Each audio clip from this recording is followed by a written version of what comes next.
What's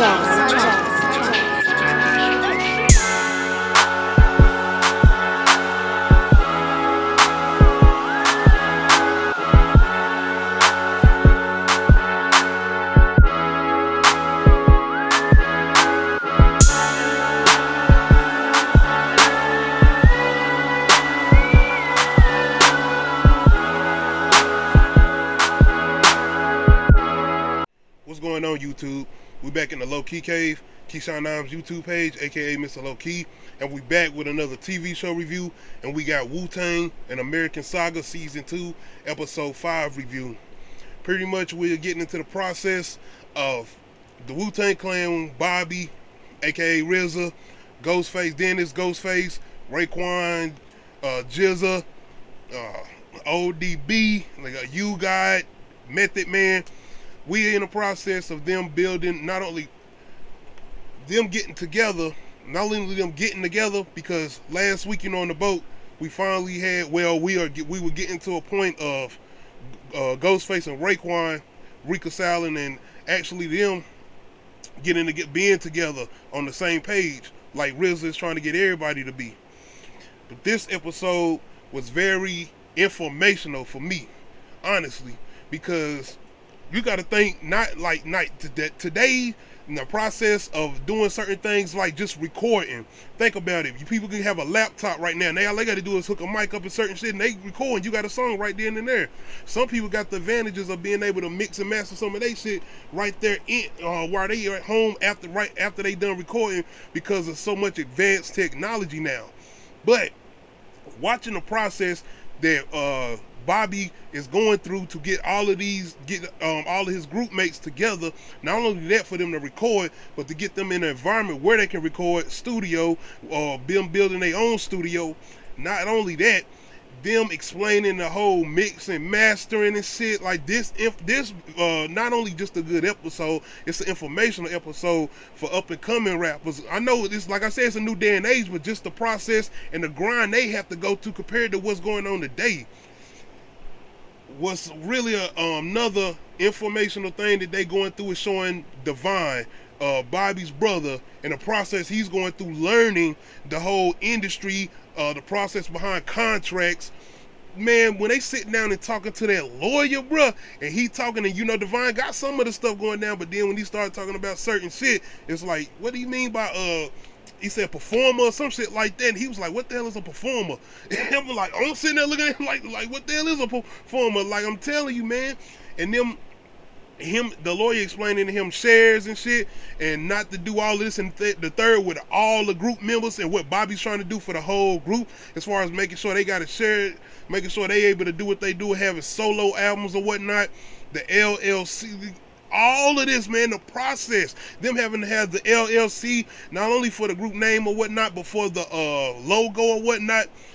Man, I'm telling you, and I'm pretty sure it wasn't this fast of a process, and I'm not saying this process looking fast, but the shit they going through, bruh, them not supposed to doing this certain shit, what they trying to do in the apartment building with building the studio. And even after they go through that whole process, when they go in there, my man is telling them the whole process behind mixing and mastering, and it's like, yo, this scene, man, this episode, and like I said, the character development, showing the build up for the brotherhood. That's the thing, that brotherhood they building. That's what I'm loving to see, man. And shout out my boy Jizza, going out there on those telephones. When y'all gonna see, I'm pretty sure you done seen it, but if you haven't seen it, you gonna know what I'm talking about. Peace God. I'm telling you, man. I'm making sure that I'm not wrong with what I was saying, and that's what he was saying, the peace God. But like I said, just that, the process of them trying to build the studio, and the process of them trying to record, and just having them all in there together. And when they finally get something done, just seeing them coming together, working on the music, man. If you ever, like I said, just growing up, not only on the music, but most of us, when we were younger, we wanted to be rappers. We wanted to rap. A lot of us when we was younger, and especially when I was younger, being around my brothers or whatnot, and doing what we was doing, that's all we did, man. Rapping off beats and whatnot, and looking at them and seeing what they doing, it takes you back to that nostalgia, bro. And not only that, just the process of seeing other people who probably have made it, the rappers who have made it, and just seeing that. Not only that, Wu-Tang. Could you imagine them watching this, man? Rest in peace to ODB, man. Rest in peace to the other fallen Wu-Tang members, man, that have fallen, if I didn't remember their names. But just watching them, man, watching them going through this process, man, and just seeing it, man, like, yo, this is what I'm talking about, man. Like I said, the character development. And shout out to everybody playing they roles, bro. I'm going to say it again. ODB. ODB, man. But another thing, and another pivotal thing in here, is seeing how RZA is showing who put that money behind them. Who was putting that money behind them? Power. Yo, my man playing Power, shout out to Power, shout out to Mathematics, shout out to Wu-Tang, man, the whole conglomerate. But Power, bro, man, coming in there money on money, getting stuff done, man, I'm telling you, he was getting it done. And it's one scene in here, man, I'm telling you, man, you talking about, I ain't talking about, just, it made you a little, I ain't gonna say emotional, but it just hit a nerve like, yo, that's what's up. That's what's up, man. That's what's up. And you know what I'm talking about. When Power come in there, you know they had to go through this whole thing, and they just got him, they went to show somebody their music, and he explained to them like, yo, you got to get this done and this done for me to play it in the club or whatnot so it'll sound right. Anyway, they got a situation where they got to get some money and got to do this in the third. And like my man Power, yo, bro been goddamn making a move, bro been getting shit done. He come back in this motherfucker like, yo, he do some shit. And like I said, I don't want to give it away because like I said, I'm pretty sure like everybody done seen it, but I don't want to give it away. But he do some shit. And yo, Devon come up to him and Bobby just standing there looking at him, and he like, when he dumped that shit out, I'm like, yo. And Devon come up here and give him the dap and the hug, man. That, love that scene, man. I love that scene. Shout out Power, shout out Devon, man, because you seeing the behind the scenes of the people who went through the process of getting an understanding of the business so they could do what they could do to build Wu-Tang. You talking about, and like I said, I'm talking about Devon and Power. Not the people that were not RZA and them, not Method them, not everybody rapping. I'm talking about the people behind the business who was doing this shit with the logo, who was out here making the moves, talking to the lawyers, who out here making the moves as far as money, getting the equipment bought, getting the studio time, all of that shit behind the scenes, that business that was being done. That part. That's why I say this is such a good episode, but it's more important, it's an informational episode, bro. It's showing you that process of when you trying to do certain shit, and that's just back then. Like, that's back then. You talking about, even what I'm doing with the whole YouTube shit, you talking about copyright claims, shit like that, copyrighted fragments, all that type of shit, man. It's real, man. It's real.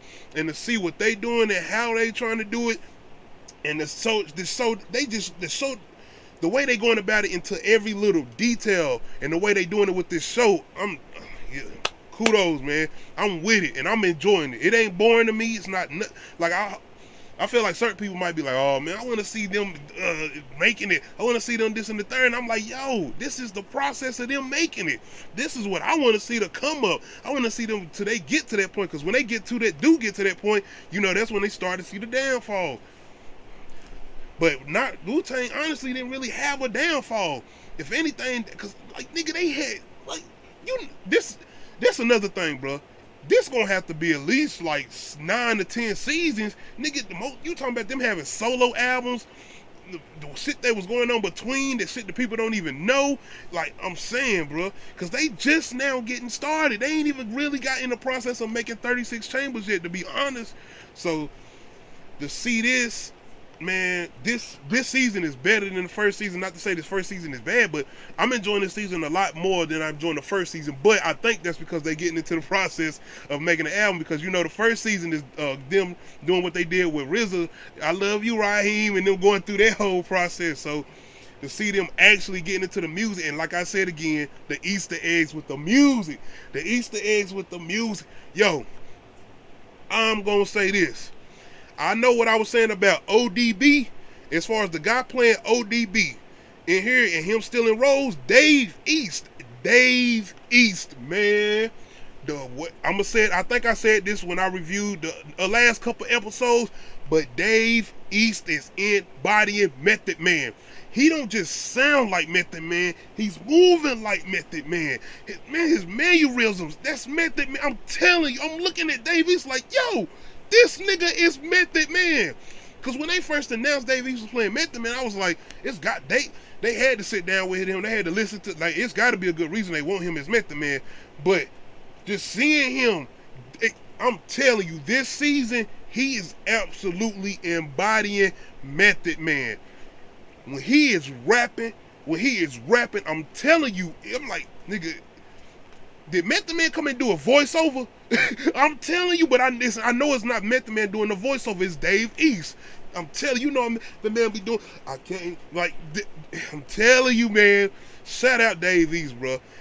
Dave East is damn near, the way he playing Method Man, don't let him pull off a Joey Badass. You know what I'm talking about as far as that acting, because Joey Badass, you know, killing this shit. Dave East, he is embodying this role, man. I'm telling you. Shout out Dave East. Shout out everybody playing their role.